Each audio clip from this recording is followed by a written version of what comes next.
Yes.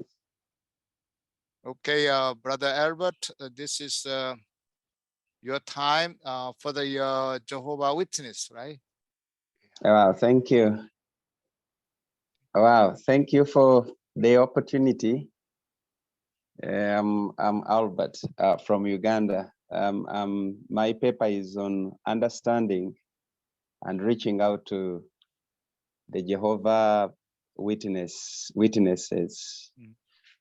And my paper contains just briefly introduction and also a few facts about the Jehovah Witnesses in Uganda, the origin of Jehovah Witnesses, the doctrine, how they make converts, and also life as a Jehovah Witness, their beliefs, practices, what they believe in life after death, how to evangelize them.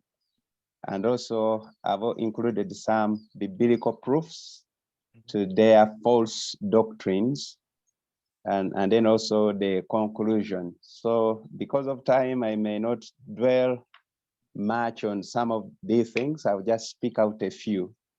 And in my introduction, Jehovah Witnesses is believed to be one of the world false religions or cults based on their doctrine, beliefs, and practices.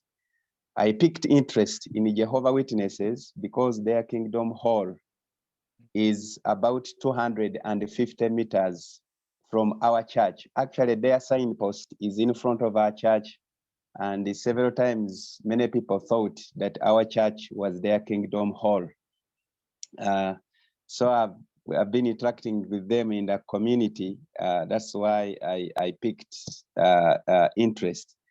Now, some facts about them here. Of course, it is estimated that there are about 8.4 million globally, but in Uganda, some facts show that there are 9,011 with 163 active congregations. And then their origin, the Jehovah Witnesses was started by Charles Russell, born in 1852, raised in a Presbyterian church. Okay, of course, I'm sorry, Brother Albert.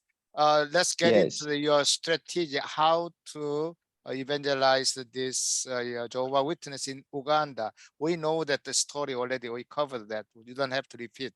So let's get into the point. Yeah. Okay, thank you. How to evangelize the Jehovah Witnesses. The strategies that I laid here are basically what we have tried to use or engage, because actually we have tried to reach out to these people. Though winning them is not easy, but at least we have had a few who have actually come to some of our churches. And to us, or to me, the first strategy is prayer. For the last 15 years, we, as a church, it has been a part of our prayer. And also when we read the scriptures, Acts 1:8 and also Acts 3:1, words alone are cheap. So prayer, we strongly believe that prayer and the Holy Spirit produce conviction, and they also, it makes us more effective and empowered. And of course, we know that the Spirit of God is concerned with the truth of the gospel and also guiding us on what to say and where to go. And so this has been one of the strategies, and we continue to do that. And then also witnessing to the Jehovah Witnesses. Yeah, we discovered that it should be done in love, with also compassion, and that's also what we are trying to demonstrate, because we know that many of them have been actually deceived and they believed in a false gospel. We discovered that most of them are innocent. Actually, they entered into something they don't understand, which they can't even explain. Like, for example, when it comes to the false prophecies and all that, we have engaged them and find that they're ignorant even about some of their beliefs. And so we later discovered that they really have they have genuine love for God, but innocent and having been derailed. So love. And then another strategy is, we are not initially, we some believers used to be afraid of them. So, but we are not, we thought they are so complicated.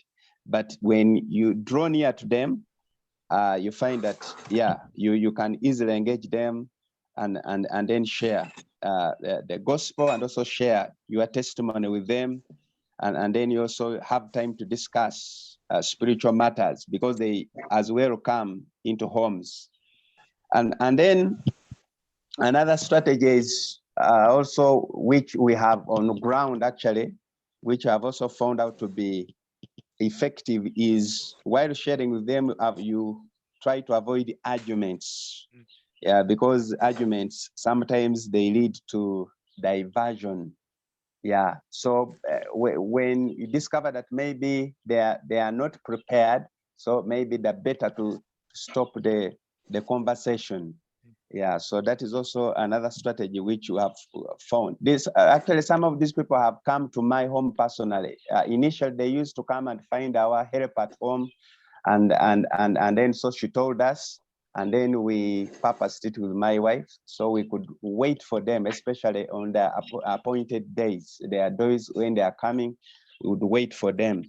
Yeah, so avoid arguments, and then also it may be also necessary, not that it is a must, to demand for proof, especially of the failed prophecies. We know that there has been a lot of conflict in their some of their leaders having prophesied many things that actually have not come to pass. So where need to be, depending on their knowledge, then it may require them to prove, to point out and those failed prophecies, and ask them to explain. That is, if it is necessary.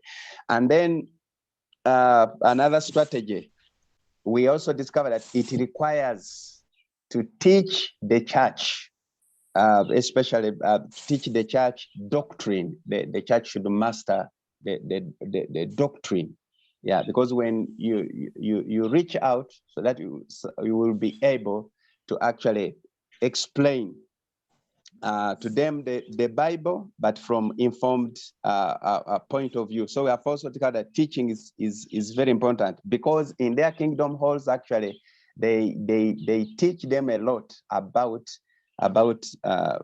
their doctrine. Those are the strategies that I was able to lay down, and I basically emphasize what we are already doing, and this is what I've laid down here. And then also in my paper, I've tried to put down the biblical proofs to some of their false doctrines, which are in my paper, and in our teachings. This is what we help our people with, like, what do they believe? And then what does the Bible say? So that as a church, we master that. And then as we get out, we know what they believe, and then we know how we can respond. So in brief, that is my presentation. All right. Anybody has a question, please? Any question? Yes. Okay. Yes, Daniel. Yeah. Yes. Thank you, Reverend Albert, for the research. However, I think you need to work out. These people, like, they are very good readers. Like, we have been studying, then they have got a lot of information as regards to their defense of their faith. I think follow-up, you need to work on follow-up, because when they come once, you already noted they are friendly people. I also noted while I was still at high school, there used to be one around Kampala there on Nakasero Road, and they had very good music. And this is what was trying to attract us as young people in the college. But we found them that they are really rooted. They are so much rooted in their faith. So I think on follow-up, you need actually, like say, you need to teach your evangelist our doctrines to counteract what is already instituted in their mind. Thank you. That's my contribution. Okay. Wow, thank you very much. Actually, we are doing much of that. And then also with the music, actually in their kingdom halls, there's no music. There's no much music. I think they just try to play, something, not even music. amplified. Yeah. But thank you so much. And actually, we are doing that. Actually, trying to teach the church their doctrine, and then also teaching the Christian doctrine for our believers or evangelists to actually know the Christian doctrine. Yeah. Okay. Any other question or contribution? Nobody? Yeah. Okay, Dina, you have a question, please? Yeah. Okay. Okay, if you don't have a question, let me ask Brother Albert. Your beginning is okay, and I would like to see that the more about the history of Jehovah Witness in Uganda, not in general, and who and then how and then when the Jehovah Witness was introduced to the Uganda, and then also what was their strategy, how these people witness to the Ugandan people to accept this kind of a different religion. What is their strategy? I want you to study about that, and then also spend more time for develop your own strategy. You said, of course, that we can dispute that their doctrines and their theologies, whatever their practices, but do they really give you time to do it? Most of them, they don't give you time to argue like this way. Yeah. So then, what would you do? So what I'm trying to say is this: when they introduced the Jehovah Witness to Uganda, what was their strategy, how they approach the people, and then how these people accept this. Then if you use the similar tactic or strategy to reconvert to the Christianity, perhaps there's another tactic. And so I want you to research a little more how they settle down Uganda, and how these churches, the Jehovah Witness, they are growing in Uganda. Yeah. So please develop that. I mean, start research about that and develop your own strategy for that. Instead of, okay, yeah, of course we have to pray. Yeah. But do we have a better strategy? Besides that, do we have another strategies? What should we do? Yeah. And then also, I would like to see that uh, like how the growth rate, like in when like 1970s and 1980s, 2000, 2010, 2020, and how this Jehovah Witness grow. They not grow well or grow big, and then do they have only one strategy, or do they develop more strategies, and how they contextualize their teaching to Uganda so that the Ugandan people accepted. Do you understand what I'm saying? That the Albert, yeah. Yeah, I'm noting down. So because you are doctorate students, I want you to study some more because you are a scholar. So I want to see some more scholarly work. Yeah. So that you can develop. You need to develop it your own. I don't see much about it, unfortunately. Yeah. Okay. Any other comment or question, please? Before we. I know that you are getting tired, but yeah, please, if you have any question, please raise hand. And then, okay, all right. Okay, anybody? Okay, raise a hand. Okay, if you anybody has any question. Yeah. No one? Oh, I thought I have a lot of questions, but yeah.